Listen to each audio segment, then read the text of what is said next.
the most advanced AI models that we have today can really not be trusted. When you look at these large language models or any other neural network-based AI model, then you can see that they are very often wrongly convinced that they predict the right answer.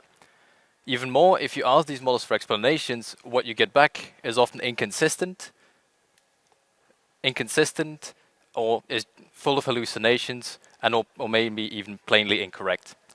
While this might be fine if you apply these models in simple tasks, like when you ask at home ChatGPT for a lasagna recipe, it is much more dangerous when you move these models to applications that are more sensitive, such as those in healthcare.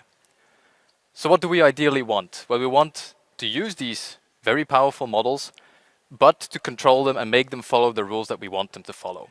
And this is the topic of neurosymbolic AI. In neurosymbolic AI, we take the predictions of neural networks and we apply a sort of layer of reasoning, logical reasoning on top of it to make sure that these predictions are actually correct and consistent. However, there are some problems with neurosymbolic AI right now, mainly with respect to expressivity and scalability, in particular for the reasoning component that we use. More specifically, if we look at expressivity, what we need is some reasoning system capable of reasoning on both finite elements and infinite elements, such as continuous spaces. On the scalability front, we need reasoning to happen quickly. We don't want to wait hours or even days for our answer to our question. Now, the research group that I'm part of, DTAI, is where we really focus on building neurosymbolic systems that do exactly this, reasoning expressively and scalably. For me personally, this has led to 3 research points. I started by looking at the building blocks of neurosymbolic AI that can reason in finite and infinite spaces. And then I looked into the scalability question. First, by looking at improving the scalability, let's say the speed of reasoning. And then second, by also looking at the scalability of optimizing the neural networks in the presence of knowledge and reasoning. But let's start with the building blocks to express your knowledge. For this, we need a language. If you want to express knowledge, you need to write it down in a language. And our language of choice is formal mathematical reasoning in the form of what we call a logic program. So we developed these new kind of logic programs that look as follows. At the top of your program, you really define or declare your foundational knowledge. Let's say the facts or the things that you believe to be true in the world right now, potentially even with some uncertainty. And as an example, I have 2 of those facts. I have a traffic light, and as you all know, a traffic light can be red, orange, or green, but maybe I'm a bit uncertain about what color it actually has, so there are some probabilities for each option.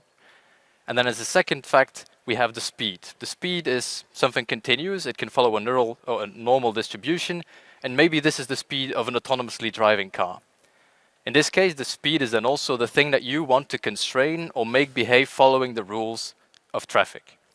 And these rules complete then the rest of the logic program in the form of what we call higher order knowledge, or in a sense, the constraints that you want to be true on those facts. Again, to our example, if you look at traffic, a safe traffic state is probably when the light is red and the speed is low, since you don't want to cross the red light. When the light is orange, the speed can be somewhere in the middle, since you are still unsure, but not too quickly. And when the light is green, you want the speed to be accelerating, or at least a little bit higher, since you don't want to be standing still in front of a green light. So this is just one example to show that these logic programs we developed are actually able to express the knowledge that we need in complicated domains. Now, expressing knowledge is one thing. Next, you need to start reasoning on the knowledge that you wrote down. And you need to reason quickly. To do this, we had to really look at what it means mathematically to perform this reasoning automatically. And as you can see on the picture, it involves an integration step. And it's really this integration step that makes reasoning computationally very hard. So how did we tackle this? Well, we looked at this integration, and in particular at the logical property in the middle, because this logical property has structure that we might want to exploit. And we did exactly this. We took the structure, we used it to decompose the integration into smaller subproblems that we could then more easily tackle with existing approximate techniques. So this led to some quicker reasoning. Next, if your reasoning goes quicker, then you also want optimization of neural nets to go equally quick. For this, as you all know, neural networks in their optimization very often use gradients. So you need to take the gradient of the reasoning process. So this is really the probability that we just saw before. And here we took a very similar approach, but we found some different structure, some statistical structure. You can think of it as a sort of network.